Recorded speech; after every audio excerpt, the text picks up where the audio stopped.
Hi guys, good morning! It's Tuesday, February 20, 2024 at magandang umaga sa inyo lahat. Guys, kumusta kayong lahat? So for today's video ay maglilinis tayo ng buong bahay.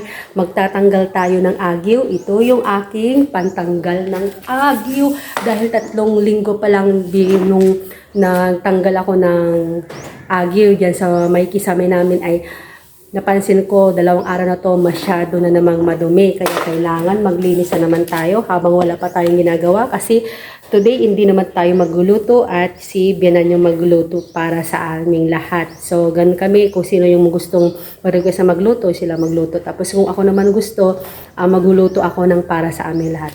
So, syempre, hindi natin kalimutan itong face mask. Mag-face mask tayo kasi bawal sa atin itong alikabok. Bawal tong alikabok, mga usok sa akin, bawal yan. Pero syempre ano magagawa natin, kailangan nating magtrabaho kasi tayong yung laging naiiwan dito sa bahay. Okay, ayan, na-interrupt yung ating pagsasalita kasi may biglang dumating na bisita namin na kotse. So nagkamali sila lang bahay. Kala nila dito pa nakatira yung nag-boarding noon dito sa aming bahay. Ayan, tuloy na po natin. Ayan, syempre hindi po natin kalimutang mag-mask para iwas po tayo magkasip po na yan, nakaalis na sila. Yun yung isa kanila. Nakalabas sila sa may gate namin. So, yan, wag po natin kalimutan dito. Okay? Kung hindi ka pa nga pala, nakapag-subscribe, please subscribe me at pakiclick yung bell notification dyan para laging updated sa aking mga ina-upload. So, okay, magsisimula na po tayo maglinis. Siyempre, unahin natin dyan sa may gilid-gilid dyan sa taas kung saan na lang. So, kanina naumpisahan ko na dito sa may kusina. Hindi ko na siya nakuha ng video. So, ngayon, ang ipapakita ko na lang sa inyo ay yung sa may mga kwarto at dito sa may sala. Okay? Ayun guys. Pero syempre, bago po yan, wag po natin kalimutan mag-intro. Ito po yung para sa inyo. Tara, ito na ang ating intro.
Ang sakit sa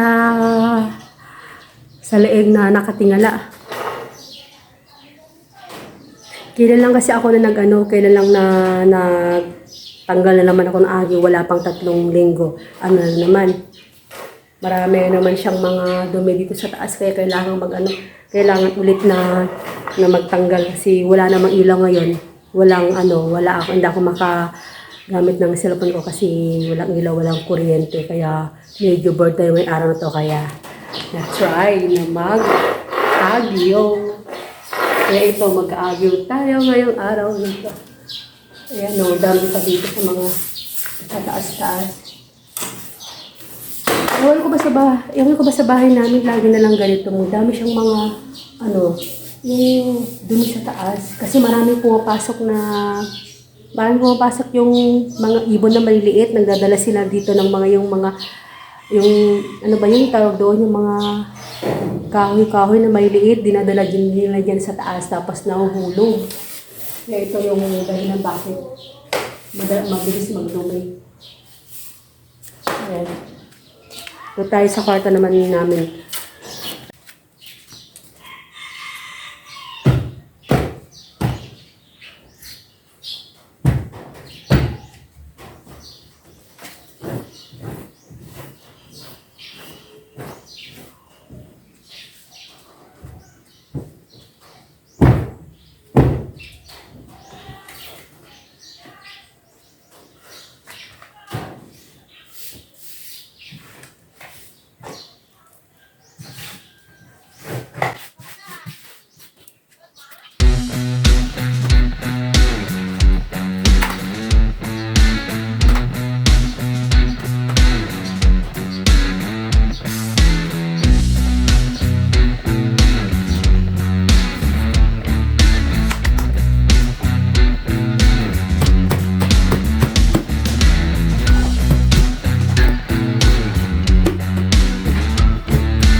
Nandun naman tayo sa may CR.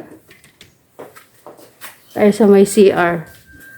Kaso nga lang hindi makikita dito sa loob ng CR kasi walang kuryente ngayon. So, itry ko na lang.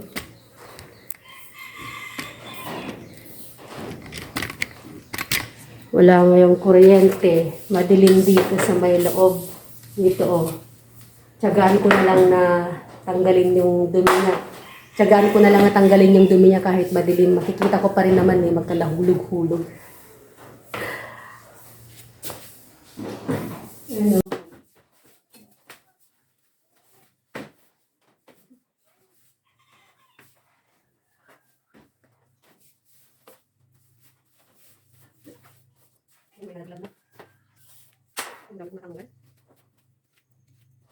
Huwag lang bumili sa may toilet kasi wala mga agyo. Sa ng bunso.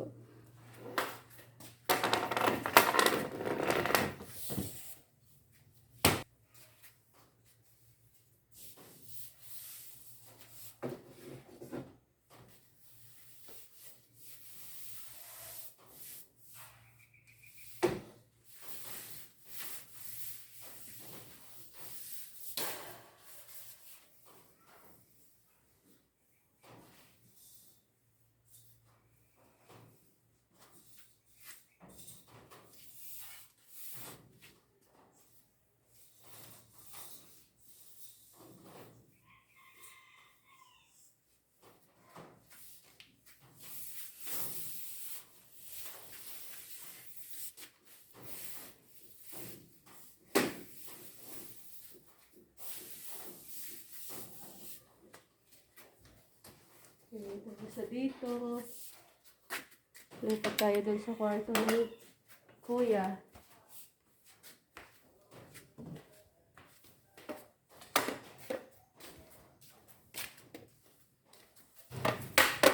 Pero talaga marami din dito.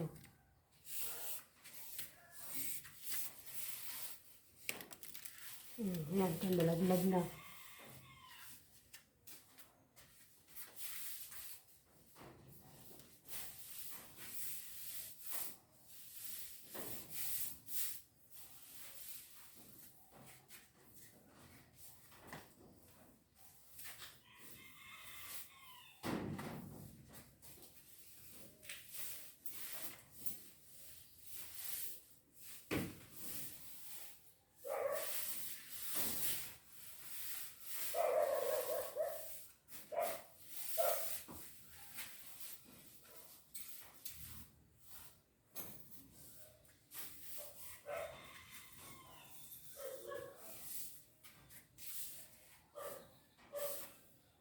Ayan. Wawalisan ko na lang lahat itong mga ano. Ang daming mga natanggal kaya kailangan walisan. So, ayan, kailangan magmas ako kasi napakaano sa akin, hiningal pa ako, nagkatingala ng tanggal ng mga agyo. Kailangan kong magmas kasi masyadong maalikabok dito kasi ito yung ang grabe pinag-trigger ng sipon ko. Last time na nagpa-check up ako dun sa doktor, hindi ako nawawalan ng sipon simula nung umuwi ako dito sa Pinas.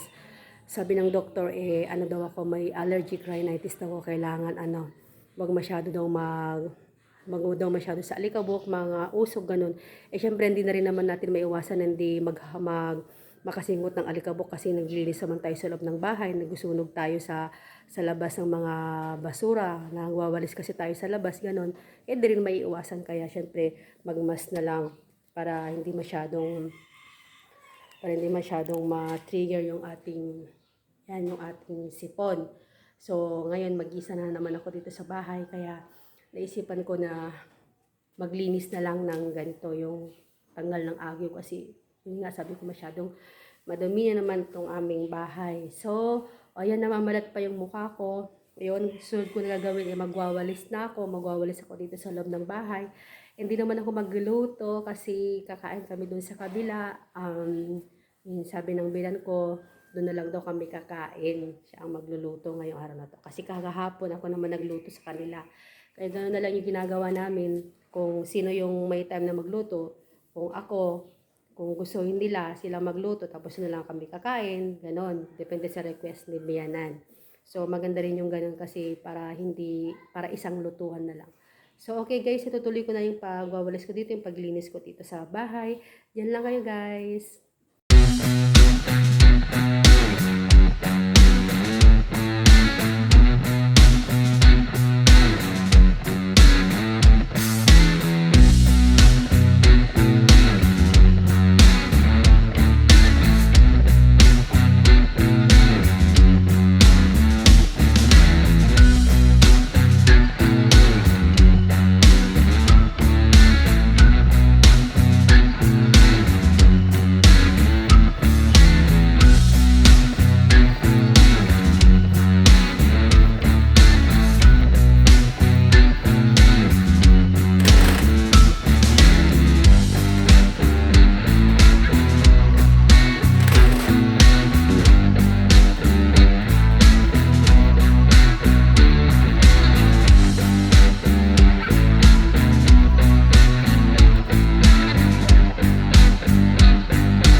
Ayan guys, natapos na rin yung aking paglilinis dito sa aming bahay.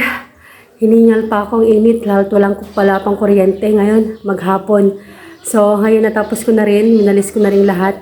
Gusto ko sanang mag-wash out dito sa loob, kaso nga lang walang tubig, kaya wag na lang. Medyo malawak itong i-wash out, kaya hindi pwedeng mag-isa lang ako, dapat may kasama ako.